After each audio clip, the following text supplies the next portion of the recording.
جلالة الملك الحسن الثاني الله يرحمه شعر بواحد العياء.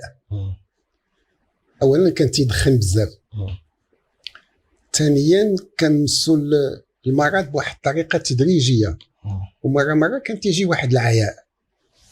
فملي جا هذاك العياء الاطباء ديالو اللي كانوا معاه مدنيين وعسكريين شافوا بان عنده واحد الازمه قلبيه ماشي خطيره، ولكن تتطلب واحد البحث وواحد الاستقصاء من طرف اطباء اختصاصيين باش يحددوا شنو هو يعني نوع المرض وطريقه المعالجه ديالو. في البدايه رفض يمشي للمستشفى الامريكي، قال انا نبغي ندخل لبلادي، وحتى الا كان الاجل ديالي يكون في بلادي. فوقع واحد النوع من التوتر في المحيط الملكي، في المحيط الملكي. ديك الساعه غادي يدخل العائله الملكيه، غيدخل ولي العهد، دخل لاله مريم وكذا وكذا وكذا، وغادي يقنعوه، وغادي يصدر واحد البلاغ تيقول بانه راه دخل واحد مستشفى امريكي من اجل يعني البحث وتحديد نوعيه المرض. وفعلا الابحاث اللي صدرت هناك اكدت على انه عنده مرض في القلب ديالو، وان هذا المرض يقتضي عدد الاشياء. اولا التوقف النهائي عن التدخين، ثانيا ممارسه واحد النوع من الرياضه هادئه ولكن مستمره، هذا اللي خلاه يوميا تيلعب شويه ديال الجولف. ثالثا قالوا لهم الله يخليكم ملي تدخلوا دابا للرباط تاخذوا الاحتياطات اللازمه في الطائره، لهذا الطائره ملي قلعات من الامريكان باش تجي للرباط كانت مجهزه بامكانيات، ماشي امكانيات كبيره ولكن امكانيات للانقاذ السريع في انتظار. لكن الله سبحانه وتعالى خلاها توصل، وخلى سيدنا يوصل بخير وعلى خير. وانا بقيت نتفكر انه ربما لاول مره في المطار غادي نصيب الحفيضات ديالو كلهم جاوا باش يستقبلوه. معنى واحد النوع من الحنان العائلي جدهم، بحال اي واحد ملي تيصير الخبر لجدو في حاله خطر وفي كذا تيجيو. فلهذا قبلهم بواحد النوع من يعني من التاثر ومن كذا، ومن ثم خضع لواحد العدد ديال الفحوصات. وكانت المشكل الاساسي هو التوقف عن التدخين. تعرف شي واحد اللي 30 عام ولا 40 عام وتيدخل وتقول له لا غدا صافي، صعب انه يتوقف. صعيبه جدا. لهذا انا تيحكي لي واحد من المقربين كان بعض المرات تيتخبى تيبغي يدخن شي واخا هي مره في النهار واحد التدخين بوخه ويلوحها. لا، ديك الساعه كانوا واحد العدد ديال الناس ديال القسم خزنيه وكذا كذا بحال اللي حاضرين في هذه العمليه.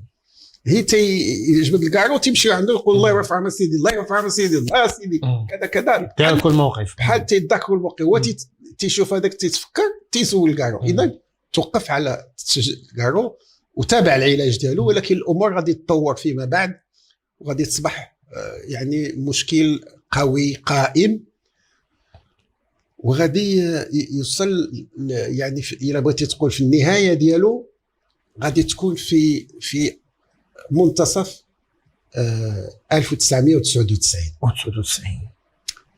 قبل منه غادي يلاحظوا الناس بانه الظهور ديالو صبح قليل. وهذيك المؤتمرات اللي كانت تترأس وهذيك الجلسات صبحت قليله. معناها حتى الاطباء قالوا له هدن شويه. اخر مره غادي نشوفوا الحسن الثاني غادي نشوفوه يوم 9 يوليوز. تعرف يوم 9 يوليوز هو عيد الشباب. هذاك عيد الشباب ملي يخرج باش يسلموا عليه الناس ويقولوا له عيد ميلاد سعيد وكذا، الملك خرج يعني بوجه شاحب وتيمشي بشويه ونحيف البنيه نحيف قدام ولي العهد بحال اللي رد باله معاه. سلموا عليه، كانوا تيسلموا عليه 100 الناس ولا 150 الناس، سلموا عليه 5 ولا 6 رئيس الحكومه رئيس البرلمان كذا كذا ودخل بحاله. لكن ملي غيشوفوه يوم 14 يوليوز هو العيد الوطني ديال فرنسا، الملك غيمشي لفرنسا وغيترأس مع الرئيس الفرنسي جاك شيراك شارع الإليزي اللي هو أكبر شوارع ديال باريس، الاستعراض العسكري اللي تيديروا الجيش الفرنسي. شكون اللي غادي يفتتحوا؟ غادي يفتتحوا الجيش المغربي. غتمشي ذاك الفرقة النحاسية ديال الحرس الملكي هي اللي غتفتح بالأعلام، وغادي يتبعوا واحد العدد الوحدات ديال الجنود اللي دازوا، وهذا واحد التقليد فرنسي كذا. فشافوه وقف تقريبا ساعتين وتيوقف ويجلس، فبحال اللي ارتاحوا، قالوا الحمد لله، واخا باين عليه التعب، تيقولوا هو مريض وسافر وجا. يعني كان واحد النوع من الاطمئنان، واحد النوع من الاطمئنان. هذيك الصوره ردات الناس بحال اللي مسحات هذيك ديال 9 وجات 14. ولكن بعد الامور غادي تدهور وجه شي خطاب استاذ، وجه شي خطاب يوم 9 يوليوز. داك الخطاب كان اخر خطاب ليه. اخر خطاب ديالو، ولكن باين عليه عيان، ولكن يهضر مزيان كالعاده ديالو، بالاشارات ديالو، بالبروتوكول ديالو، كما العاده لانه عارف راسو بان غادي، لان ملي تيمرض الملك الامه كلها تتشعر بواحد النوع من الضيق والحزن اكيد والالام، والناس تبقى تفكر وكذا وكذا، فتعطي واحد النوع من الثقه، واحد النوع باش يطمئن الراي العام. كاين مصادر استاذ كتقول بلي الملك كان قضى ليله 20 من يوليوز 1993 بالقصر الملكي بالصخيرات. نعم، شوف هو توفى يوم الجمعه 23 يوليوز.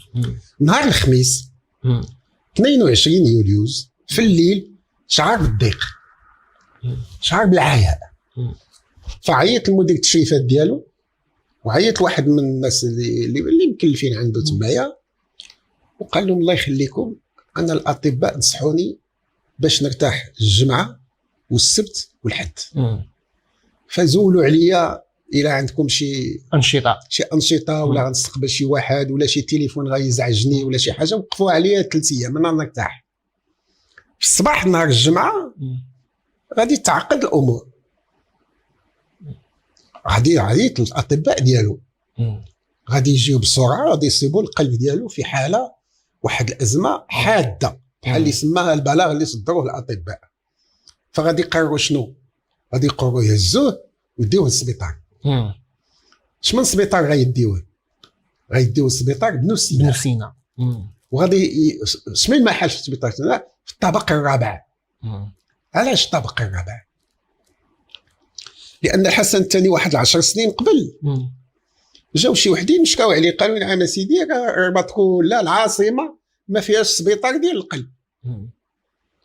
والناس دابا تيمرضوا تيمشيو عند اطباء مزيان، ولكن تيخصنا تكون القلب عنده واحد الطريقه باش يتقلب، باش تيتشاف، باش يتعبر، باش كذا كذا. ففعاود لي عين عامين و3 سنين باش يبني وباش كذا، قال له هذاك الطابق الرابع ديال بنو سينا ردوه خاص بالقلب. سبحان الله، ردوه خاص بالقلب. من بعد قالوا نعم سيدي راه كاين شي اجهزه دقيقه ولكنها غاليه، ودابا حنا غنديروا واحد الميزانيه هذا العام غنشريو هذه وهذا. قال لهم صبر، جيبوها وجيبوا لي فاكتوره انا نخلصها. فاذا جهز هذاك المحل، ولكن جهزوا ما كانش عارف واحد النهار هو غادي يدخل له. لهذا واحد 10 سنين والمئات ديال الناس استفدوا من ذاك السبيطار. سبحان الله، اللي دارت له عمليه، اللي داروا له القلب الماكينه، اللي نعس، اللي كذا اللي كذا اللي كذا. فهذاك الصباح ديال الجمعه الاطباء صابوا المحل الوحيد اللي غادي يمكن له يعتقوا فيه الملك هو ذاك الطابق الرابع، فهزوه داوه الطابق الرابع. ملي وصل الطابق الرابع كان في حاله زعما متقدمه، القلب ديالو كان عيا. ولي العهد وقف، محمد السادس ولي العهد، الامير سيدي محمد ديك الساعه باقي ولي العهد. اكيد، يعني من اقدار الله سبحانه وتعالى ان الامير سيدي محمد غيدخل ذاك السبيطار ولي العهد، ومن بعد ساعتين ولا 3 ساعات غادي يخرج ملك. شتي هاد المعادله كيفاش دايره. فغادي يبقاو متبعين وحاضي وحتى خبروه. ديك الساعه ولي العهد غادي يشعر بالثقل، قبل كان باه مسير هو تابع، دابا هو اللي خدا المقود ديال الطياره ولا ديال الطوموبيل ولا ديال القطار باخره اللي غيمشي فيها المغرب. وانا متيقن انه شعر بواحد الثقل كبير. علاش؟ لانه شعر بانه مؤتمن على 350 عام، 3 القرون ونص ديال السلاله العلويه اللي حكمات. هو اللي غيقبط المشعل باش يزيد، هو اللي قبط المشعل ديال ملكيه اللي في عمرها 1200 عام. ماشي سهله. ثم كان عليه يدبر الامور بحزم بسرعه ولكن دون تسرع. وهذا اللي عمله، بحيث نظم اولا البيعه اللي غتكون في الليل، لان امير المؤمنين خص المغاربه يبايعوه، شكون اللي حاضر، فين غتكون الحفله، كيفاش غتكون، كيفاش كذا لابد يدير خطاب يعلم فيه الشعب المغربي بالوفاه ديال الوالد وتوليه كذا. لابد يتخذ اجراءات امنيه. راه يمكن الخصوم ديالنا ملي سمعوا الوالد توفى يهاجمونا في الصحراء ولا يهاجمونا في شي الاوضاع تخرج عن السياق. ديك الساعات يخص الجيش يكون مستعد والدرك مستعد والامن مستعد. ثم يوجد الجنازه، لان نهار السبت في الصباح واحد العدد رؤساء الدول عبروا على الرغبه ديالهم يجيو للجنازه. اسمح لي نقول لك بدون مبالغه، ما عمر شي رئيس دوله توفى وجاو له هذا العدد الكبير ديال الملوك والرؤساء. من الامريكان جاو 2 رؤساء، اللي قديم واللي جديد، والملك اسبانيا وولي العهد انجلترا وما عرف كذا، والرئيس فرنسا ورئيس البرتغال. يعني جا واحد العدد كبير. تحيه لواحد المغرب وتحيه للملك الحسن الثاني. طيب استاذ، شنو اللي خلى يكون هذا الحضور هذا بكثافه ديال مختلف الشخصيات للملك الحسن الثاني بالضبط؟ علاش للملك الحسن الثاني؟ شوف، اولا الملك الحسن الثاني كانت عنده واحد العدد ديال المميزات. انا قلت لك ملي هضرتك على ولي العهد، قلت لك ودي هذه البلاد راه عندها 350 سنه ديال الحكم السلاله العلويه، العائله العلويه، من محمد الاول اللي كان في النصف الثاني للقرن السابع عشر الى محمد السادس في بدايه القرن 21. اذا هذا تعطي للمغرب واحد الوزن، وتعطي الملكيه المغربيه واحد الوزن. زيد على هذا بان الملكيه في المغرب عندها 12 قرن، هذا عنده واحد الوزن. رحنا الملكيه ديالنا قبل من الملكيه بريطانيا ود هولندا ود بلجيكا ود اسبانيا، ومستمره هذه 1200 عام. ثم الرجل كان يلعب واحد الادوار على النطاق الدولي مهمه جدا، سواء فيما يتعلق بالشرق الاوسط او فيما يتعلق بالعلاقات بين اوروبا وافريقيا. كما انه كان خطيب، وكان رجل ذكي، والمحلات اللي تيمشي لها تيخلي الاثار ديال الفكر ديالو، ديال الانجازات ديالو. ثم هو اللي بنى القواعد الاساسيه ديال المغرب المستقل، لان با محمد الخامس استقلال حكمي له واحد 5 سنين في وسط واحد الخضم ديال واحد العدد المعارك سياسيه وكذا، بحيث في 5 سنين دار 5 الحكومات، يعني واحد عدم استقرار في بدايه السوق. هو هدن قد البلاد، دار لها الاداره ديالها، دار لها الجيش ديالها، دار لها القواعد الاساسيه ديالها. اذا هذا كله احترام للرجل، لتاريخ المملكه، للعمل اللي قام به، وللعلاقات الصداقه اللي ربطها مع هذوك الرؤساء، لان اللي جاوا كلهم عرفهم، كلهم استقبلوه ولا هو استقبلهم. هذا احدى او مجموعه عوامل اللي خلات هذا العدد كبير من الوفود يجي للمغرب. والجنازه في عاد تكون نهار السبت ترجع حتى نهار الحد باستدار الطائرات يوصلوا، خص التنظيم ديالهم والامن ديالهم. ملي تيجيك رئيس تيجيك مع واحد العدد ديال الامن ديالو وكذا وكذا. هذا كله كان خص الملك الجديد، يعني سيدنا محمد السادس، ياخذوا بعين الاعتبار ويتخذ له الاجراءات ديالنا حنا باش كل المسائل. ثم كان المغرب شعل، كاع المغرب كله بغى يجي للرباط. كانت راه حنا وصلنا 2 مليون الناس اللي ودعوه، يعني كون خلاو الطرقان مفتوحين. انا تنعقل على القنطره اللي بين سلا شدوها، وموراها كانوا واقفين العشرات الالاف، لان ما يمكنش واحد المدينه يدخلوا لها هاد الملايين كلها بدقه واحده. استاذ، لحظه انتشار خبر الوفاه يوم الجمعه 23 من شهر يوليوز، باقي كتذكر اللحظه؟ فين كنتي انت؟ شوف، انا كنت في اجتماع في وزاره الاعلام، انا ديك الساعه كاتب عام لوزاره الاتصال، وكان الوزير ديالي ديك الساعه هو السي العربي بالساري الله يرحمه. وكنا في اجتماع مع المديرين والاطور وكذا، وتندرسوا مسائل ديال الوزاره وديال كذا.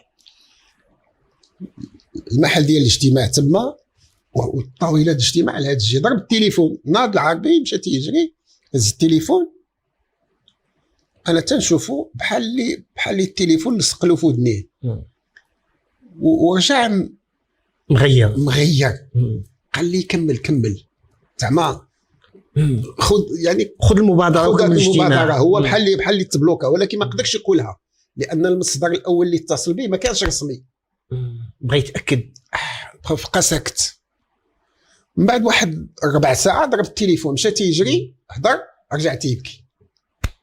قال لنا رحم الله الحسن الثاني. فاحنا في وزاره الاعلام مع الاطر مع المديرين، ديك الساعه درت انا واحد الاجتماع ودينا اعداد كيفاش غنستقبلوا الصحفيين وفين غنستقبلوهم، كيفاش غادي يدخلوا، لان كل رئيس غادي يجيب ليكيب ديالو، وعاد عدد الناس ذاك الليل كامل والبرقيات واصلين لنا، هادو ما جايين من الانجليز، هادو ما جايين من الفرنسيس، هادو ما جايين من السبليون، هادو من الامريكان، من كندا. واحد العدد كبير، كم هائل من الصحافه، هائل، وخصك تنظموا وتوقفوا، ما تكونش زحام، ما يكونش كذا. ومولي الامن تا هما كانوا خصهم يتخذوا احتياطات، يجي شي واحد يضرب شي رئيس، واخا ما يضربوش بالعاني، غير داك الرجوع ولا شي حاجه تنوض الصداع. اذا اتخذنا اجراءات، ومن بعد ديك الاجراءات هو ان الصحفيين غادي يكونوا في اماكن محدده. عندك ملي تخرج من باب ديال السفاره واحد طاوله كبيره مبنيه في تما، غادي يبان لك الجنازه ماجيه صافي، ما يمكنلكش تزعزع من بعد. عندك وحده اخرى في الدوره ديال المدينه ديال تحت، عندك وحده في الصومعه حسان. اذا كل واحد اختار المنطقه اللي بغى وخلاو الجنازه تتمر. وهذوك الرؤساء اللي موالفين كل واحد تيكون موراه 3 ولا 4 بالفراده وحاضين، ما كان حتى شي حاجه. كانوا الرؤساء بحال تيتساراو في شي بولفار، شي قدام شي تيهضر مع شي وما غاديين الجنازه، لان الامن المغربي دار واحد السياج احتياطي وخلاهم يمشيو، وكان تيتقدمها سيدنا محمد السادس الله ينصرو. استاذ صديق معنينو، يقال بان مدينه صخيرات كانت بمثابه الحد السيء على الملك الحسن الثاني. مجموعه من الازمات كانت في مدينه صخيرات. لا شوف، ماشي مدينه صخيرات، هو كان عنده واحد يعني بحال واحد المنزل كبير في الصخيرات تيطلع على البحر. لا ما هو قصر ما هو مدينه. انا مشيت له عدد ديال المرات.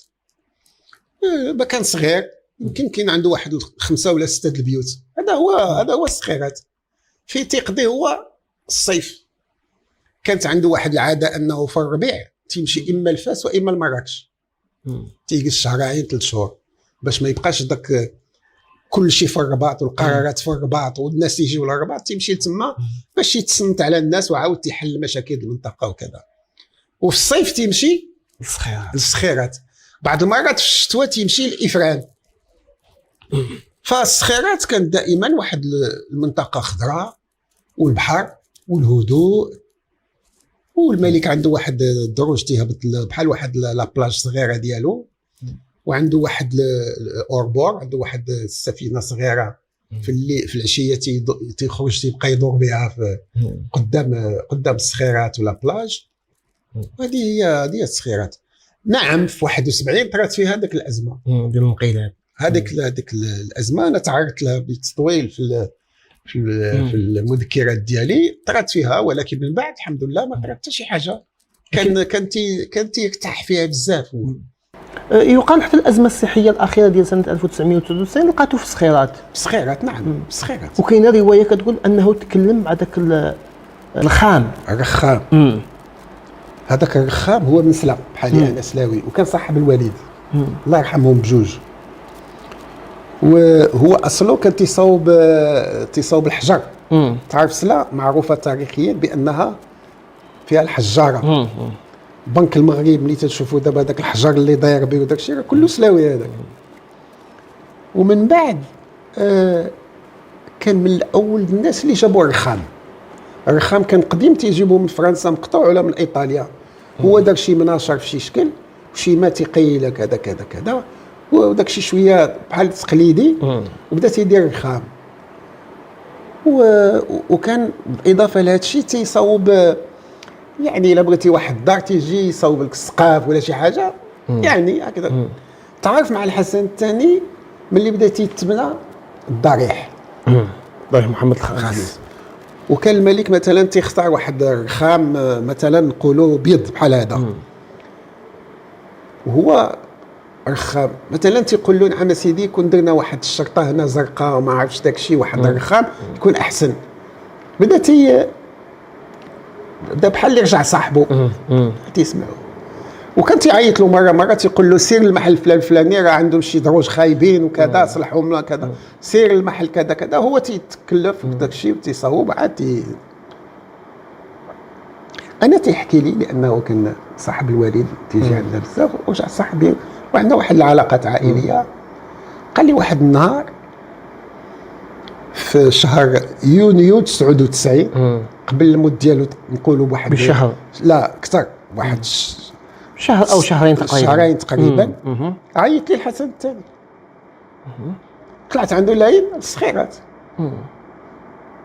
الصخيرات الناس اللي تيجيو عند الملك فيعينوا ما كاينش شي محل فين يعينوا، كاين واحد الكيطون بناوي الناس يدخلوا للكيطون تيصيبوا مشروبات تيجلسوا على ما يستقبلوا من الملك.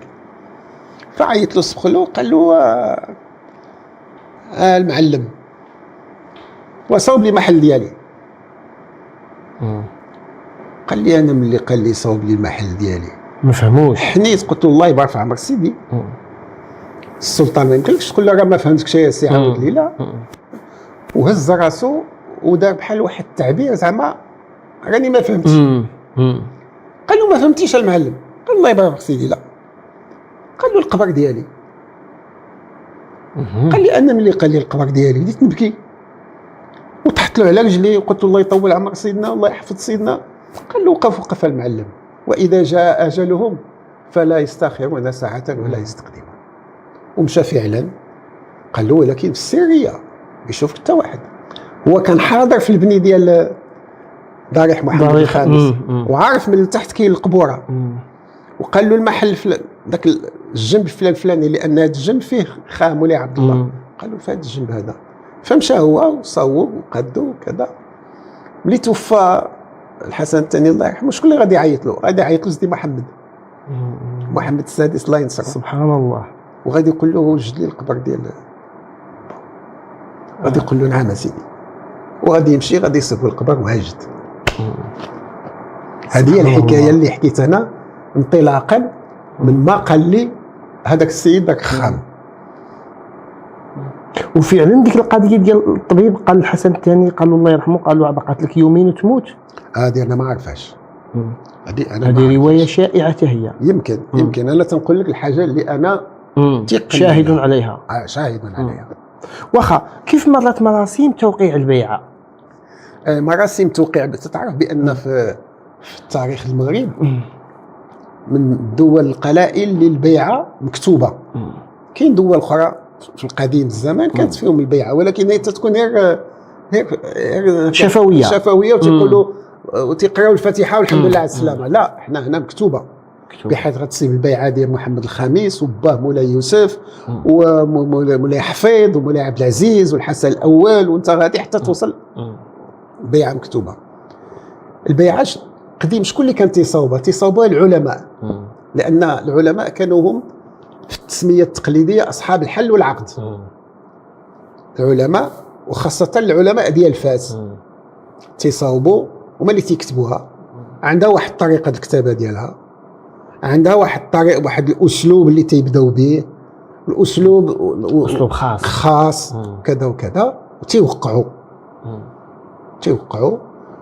وفي نفس الوقت تتنوض واحد المجموعات ديال البيعات في مناطق المغرب.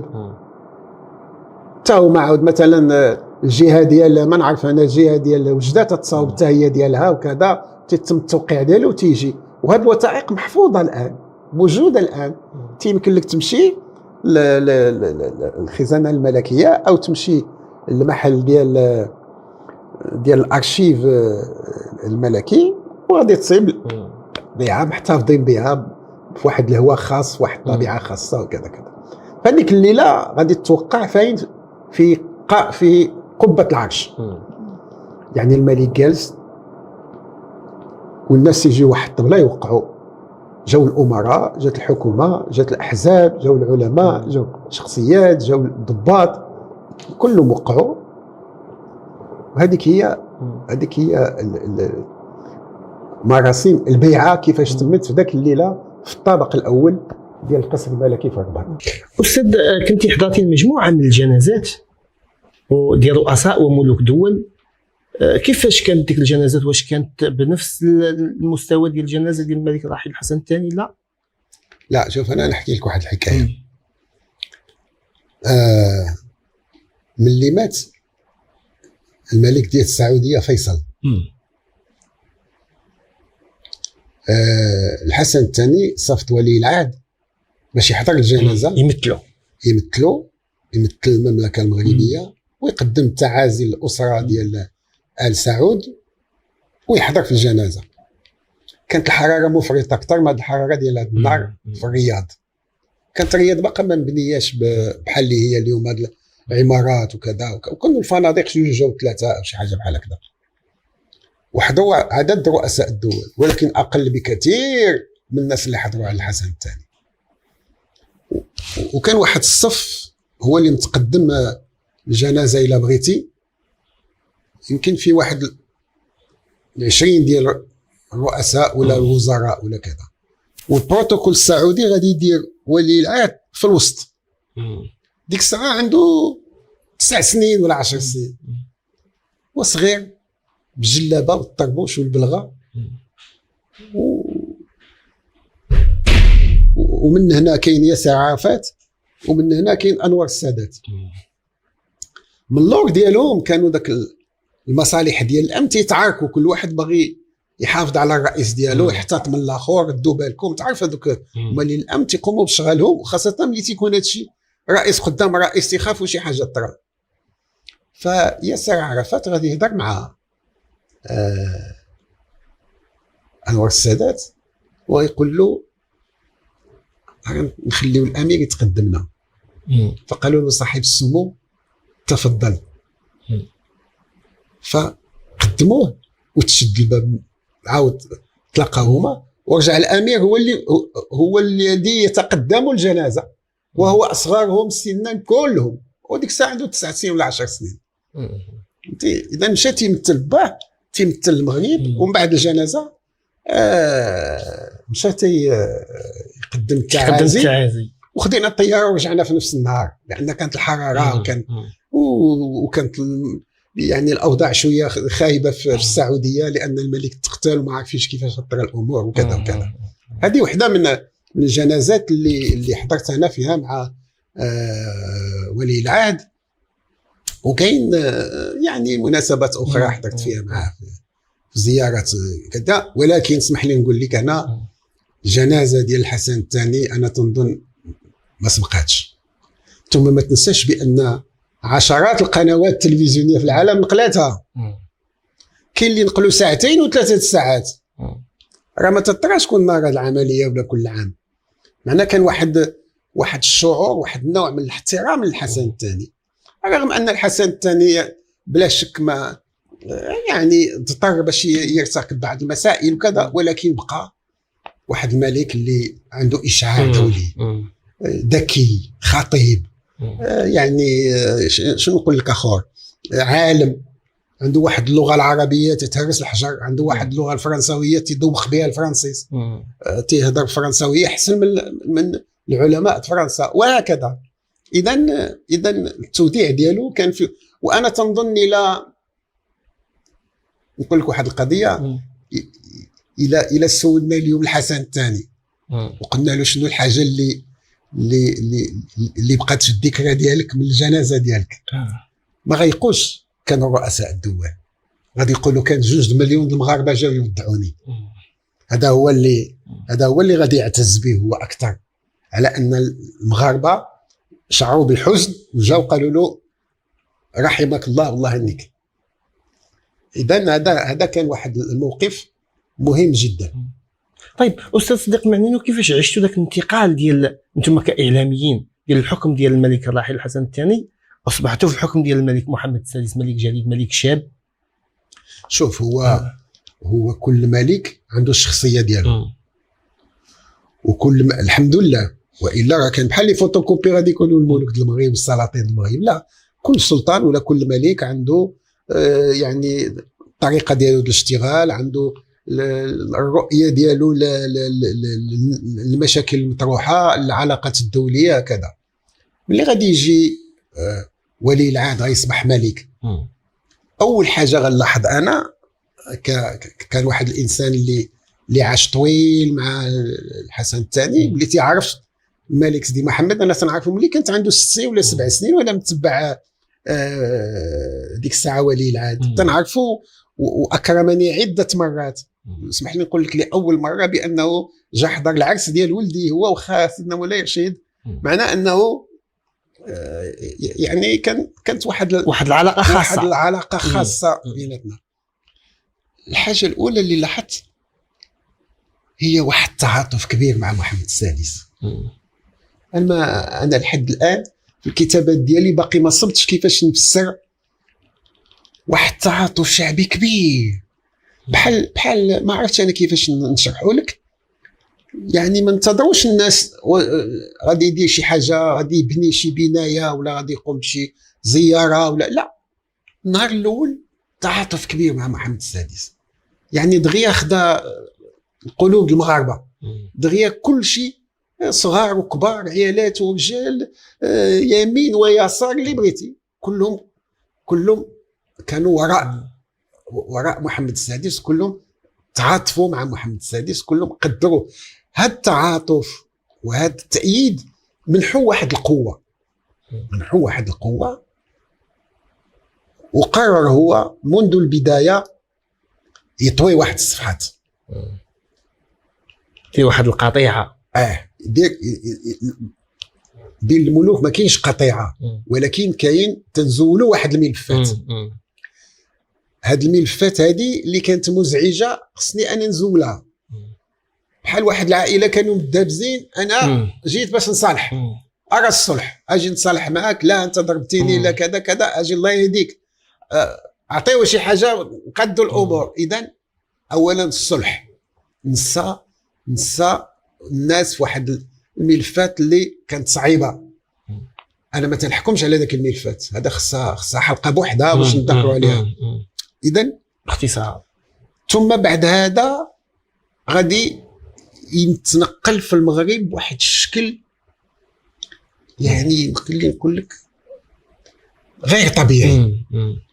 انا تنعقل مرات تنكونوا في طنجه في الغداء، تيدشن شي حاجه في الصباح ويتغدى في طنجه، الغداء ديالو هو خفيفه بزاف، وفي العشيه تسمعوا راه تيدشن شي حاجه في اكادير،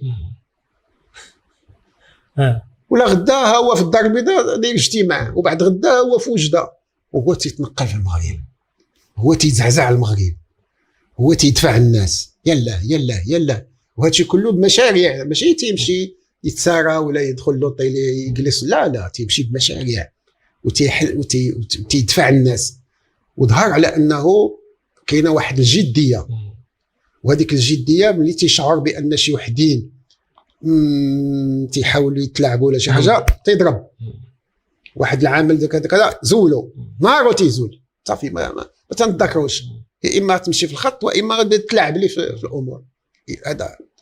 ثم اختار كذلك يجهز المغرب، هو على اساس ان واحد الدوله باش تقدم لابد لها من تجهيزات اساسيه، لابد من الطرقان، لابد من التران، لابد من الطيار، لابد من التليفون، وانت غادي بحال هكا. امريكا الدوله العظمى تبنات كلها على قطار خرج من نيويورك باش يمشي لاس فيغاس، هو تيتقدم، والتجاره تتقدم، الفلاحه تتقدم، والصناعه تتقدم. اذا دار دار واحد تطور سريع على مستوى التنميه. سريع على مستوى التنميه. ما ندخلوش في التفاصيل. القطار والميناء الدار ديال طنجة والميناء ديال الداخله. على كل حال واحد العدد ديال التجهيزات ضخمه اساسيه. يمكن لي نقول لك اليوم بان المغرب هو الدوله الافريقيه الاولى فيما يتعلق بالتجهيزات التحتيه ديال المملكه بفضل القياده الرشيده لجلاله الملك. ملي جا كانت تقريبا 120 كيلومتر ديال لوتوروت. اليوم حنا تنضربوا في 2000 كيلومتر لوتوروت. راه سهله تقول 2000 كيلومتر واش يبنيها؟ صعبه جدا. ثم تياخذ بعض الحاجات وكاين شي وحدين ربما في اطار واحد النوع من العناد ولا ما نعرف كيفاش نسميه. بحال دابا في القطار السريع كاين اللي قالوا اودي شنو غنديروا حنا في هذا القطار السريع ودا تصور واحد ديال البرجوازيه والثمن غادي يكون مرتفع وحتى واحد ما غادي يركب فيه. وسير دابا صيب واحد المحل باش تركب من الدار البيضاء لطنجه في القطار السريع ما توجدهاش. خصك دير 3 ايام و4 ايام و10 ايام من قبل باش تصيب محل هكذا. رد فلوسه هذاك القطار رد فلوسه دابا جا غير ربح. اذا كان خص عندك واحد النظره. كذلك في العلاقات الخارجيه. العلاقات الخارجيه انت شتي رجعنا لافريقيا وما رجعناش هكذاك الله يخليكم انا باغي نرجع لها. مشى لافريقيا ودار 40 ولا 50 زياره لافريقيا وجلس مع الرؤساء وتسارى في الاحياء ودخل المتاجر وصلى الجمعه عندهم ودار معهم اتفاقيات. اذا حيا واحد الاصول افريقيه علاقات. وهكذا يمكن نذكروا على واحد العدد المشاريع. استاذ صديق معنينو لا بغينا نقيموا الانجازات والمشاريع للملك محمد السادس طيله هذه 25 سنه بعد تربعه العرش من سنه 1990 لهنا خاصنا ساعات وساعات وساعات. صحيح. وصلنا واياك الى نهايه هذه الحلقه. شكرا جزيلا لك شكرا على الزياره. الدعوه. بارك الله فيك استاذ. شي سؤال استاذ بس سولناكش عليه، شي ملاحظه شي فكره بغيتي توضحها للكاميرا قدامك؟ لا انا نبغي نقول اولا نحيي هذه المبادره ديالكم اللي تقوموا بها. واللي نبغي نقول انا هو في الاخير هو تيخصنا نتشبتوا بواحد الحاجه اللي تنسميها ولا اللي سماها الناس قبل مني هي التمغربيت. خصنا نعرفوا بان البلاد ديالنا تتعيش واحد المرحله تاريخيه مهمه وتيخصنا نعرفوا بان القوه ديالنا تترجع التمسك ديالنا بالتمغربيت. التمغربيت هي تاريخ بحال اللي قلت قبيله عندنا 12 قرن ديال التاريخ. هي واحد العدد ديال القيم. هي الدين الاسلامي. هي واحد العدد ديال التقاليد. خصنا التاريخ تكون عندنا ثقافه تاريخيه. لهذا تنقترح انا باش التاريخ يرجع واحد الماده اساسيه ماشي في المدارس حتى في الجامعات اللي ما عندها علاقه بالتاريخ. الاطباء خصهم يقراوا التاريخ. المهندسين يقراوا التاريخ. العلماء ديال الحساب يقراوا التاريخ واخا ساعه في الاسبوع باش يكونوا مسلحين يعرفوا يدافعوا. والا راه يجي وحدين اخرين غيسرقوا لنا التاريخ. وراه بداو حنا واحد الحلوى تتسمى ميلفاي. الى عرفتي ميلفاي يعني ميلفاي يعني 1000 ورقه. 1000 ورقه. حنا عندنا ميلفاي فيها 1200 ورقه. 1200 عام. كاين بعض الناس عندهم يلا ورقه واحده وباقيين ما قادينش عليها. لهذا غيبداو يسرقوا. باش ندافعوا حنا خصنا نعرفوا التاريخ ديالنا ونحافظوا على القيم ديالنا ونحافظوا على التقاليد ديالنا. وهذا تنظن من الاشارات القويه اللي بعثها محمد السادس من نهار اللي رجع ملك المغرب.